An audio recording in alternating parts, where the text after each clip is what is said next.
Hi everybody, this is Toffee bringing you chapters 11 and 12 of my Cerulean Crescent 100% growth LTC. Now that we have the Seahawk flag, Ellerie and Riker just became even more mobile. Technically, Telon and Krynia have too, but they're much harder to make use of. Chapter 11 is a multi-seize where we need any of our units to seize 3 spots. Vermilion is back for 10 move lock touch utility, and this is the primary map Raylan was trained for.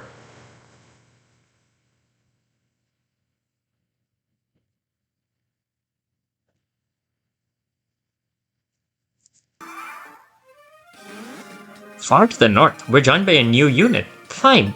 She's a mage with 1 extra move, coming with the PRF Pacify, a weak tome that grants a lot of luck and crit. She's also very light, making her easy to carry around, and has a leadership star. Leadership star units will be our go-to choice of filler deployment moving forward. She has the skill Spell Steal, which adds 3 times the magic of enemy magical units to her attack power and lock touch. Her sole combat contribution to this run will be breaking this box to get us rare ore. Killing the boss in the bottom right is what Raylan was trained to do.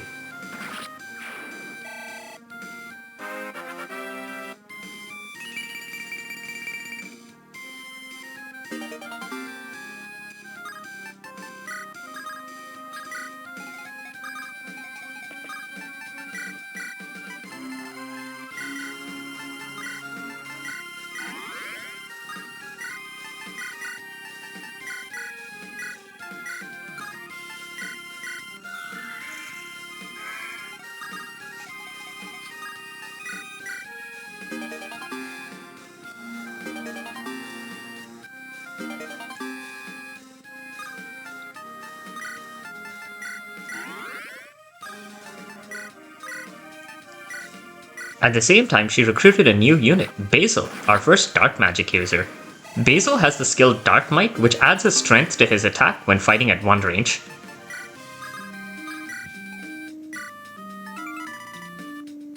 He promotes to a mounted dark magic user, but he's irrelevant to the run beyond seizing this throne. Riker started off with Plucker's Gift so he could walk into the forest and kill the monk with the harpoon to grab us a Purge Tome. It'll be a long time before we need to break it out though. The enemy guarding the middle throne is a status staffer who actually moves, making him much easier to trivialize. Lindros lunges him out. The spot Arsteel attacks from is the first of 2 spots for Potato's quest, and as you can see, it would be easy to grab. The other one is far to the north, and we just can't get anyone there turn 1 outside of burning up warp uses. The enemies with blue dots here are soul splices, and effectively have 2 lives. Their second lives as souls are worth slightly less EXP though.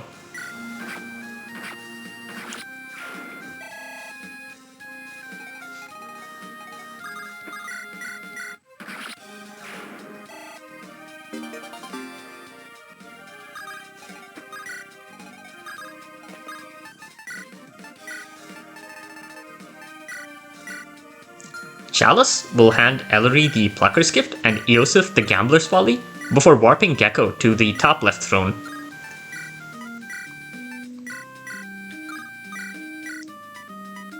Just like in Chapter 8, Gecko's ability to take 2 actions independent of anybody else comes in handy here. She can kill the boss with her first action and seize the throne with the second.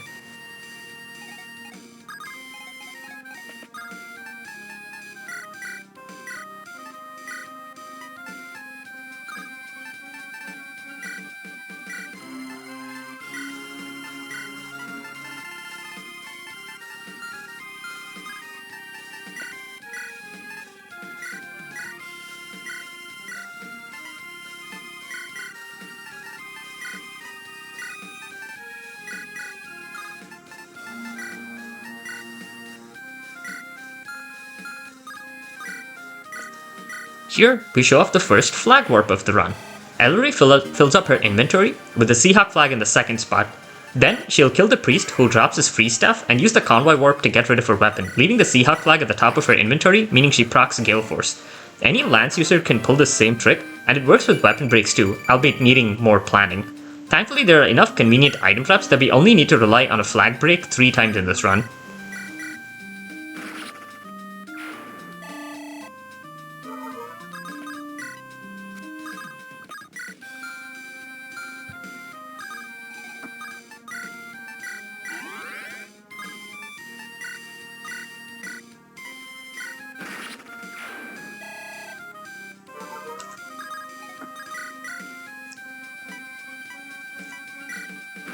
Yusuf once again shows his worth as a utility siege user by marching up to get the uncut gems for us.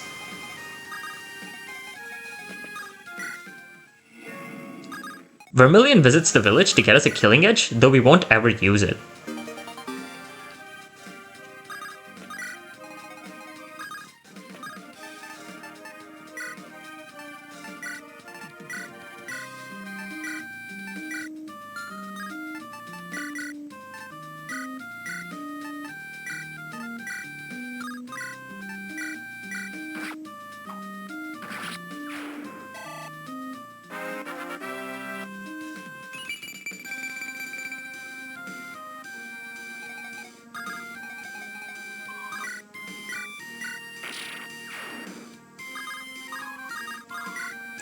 Now that the way has been cleared, Lindros will lunge an optional boss into position for Riker to pick off.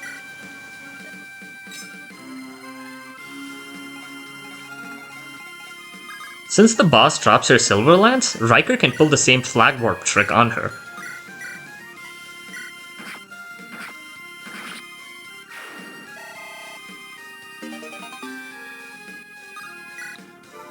He will seize to complete Chapter 11 in one turn.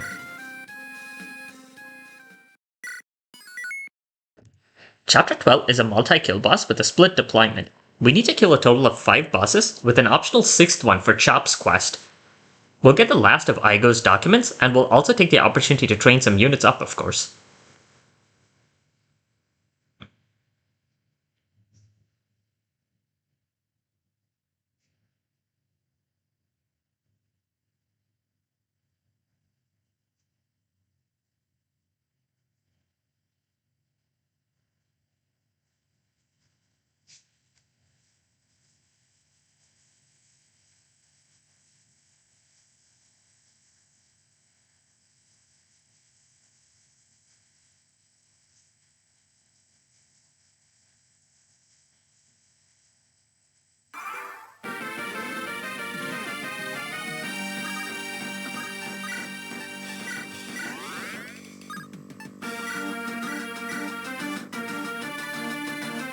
Yusuf will break that wall down from that spot, so that Chalice can step over there and give herself an attack boost to kill the enemy to the bottom right.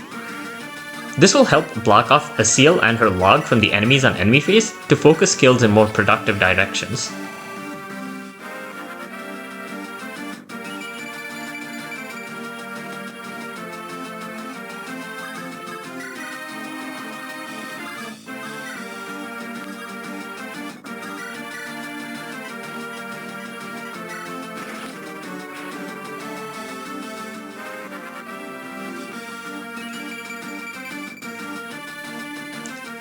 The reason we need Asil and her log is so that Plucker's Gift Gecko can move the 10 tiles to reach the ley line that's on screen.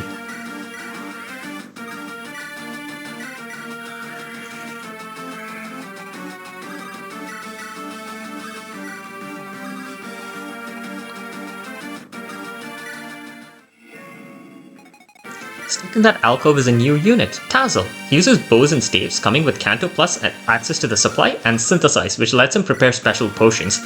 He won't really be relevant until Act 3, but right at the end of the run he will do something important.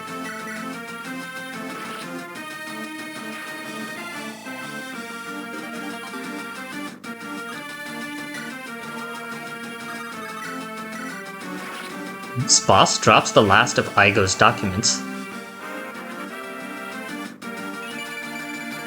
We convoy warp the Plucker's Gift off of the first boss skill, and we use the second to switch to the Fancy Stabber so Gecko can canto over to the right to join up with 2 more new units. The first is the infamously mobile Dune, a Lance Pegasus who comes with Canto Plus and the skill Double Time, letting her trade 12 HP to move again, which she can do multiple times a turn, making her HP stat also a measure of her mobility. Her PRF is the Siphon Spear, a magical 1-2 range lance which gives her +5 speed and a Nosferatu effect. Dune's bases are alright, but as you can imagine, she'll be one of the most important EXP targets moving forward. The other new joiner there is Nerysa. Nerysa's gimmick is she comes with S ranks in all magical weapon classes, though with very black stats. She comes with the skill Power Staff, which lets her do some important utility things on a few maps. Dune and Nerysa both have a leadership star as well. Gecko brought over an Envision Staff for Nerysa to use on Dune, so she can handle the 3rd boss in the top along with the optional boss with the Seahawk flag. This positioning of Nerysa and Gecko ends up maximizing Gecko's enemy face exposure while minimizing Nerysa's. Dune performs a flag warp off of the boss.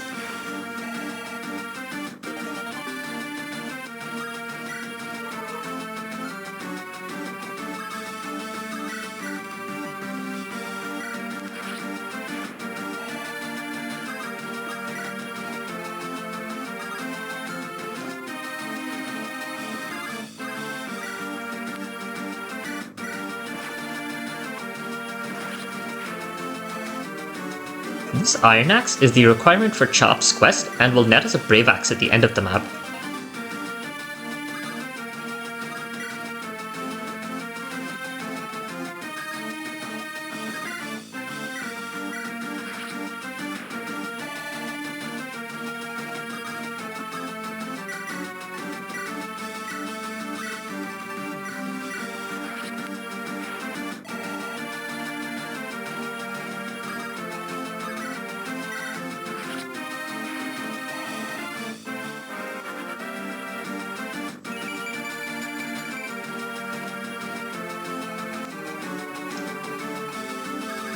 We finally shift our attention to the south, where we have Mounts, Ellerie, and Lindros.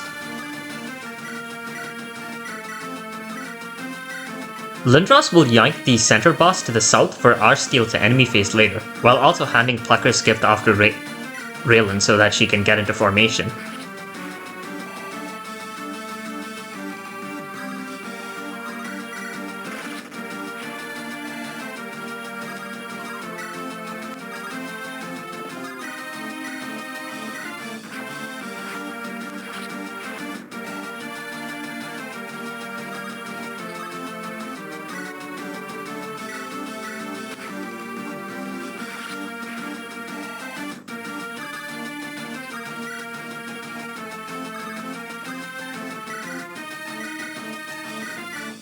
This soldier drops an item, so Ellerie can flag warp to refresh everyone around her along with herself.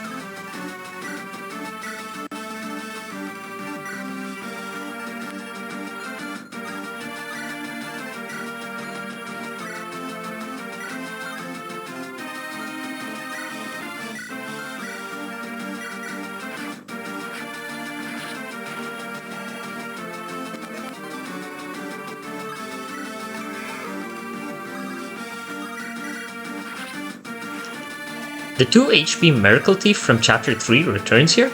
The Riker's Full Force's Brave effect lets him dispatch her.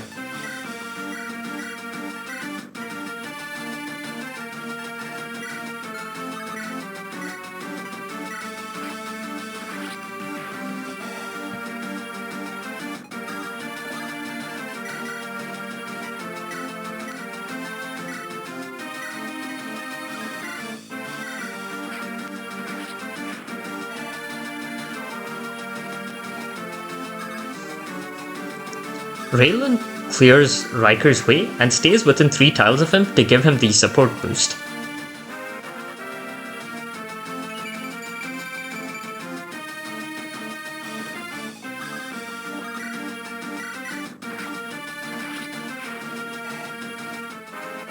At level 14, with Raylan's support boost and the Fire Emblem, Riker will exactly one-round the boss on enemy face with the Barrier Lance. If we had turned in the Fire Emblem, we would have to have him use a Shard Spear instead, since the boss has too much luck to crit.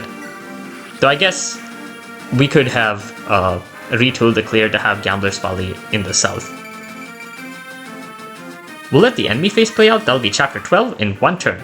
After this chapter, the Fire Emblem will be confiscated, but I think we got a lot of mileage out of it in the time we had it, wouldn't you agree?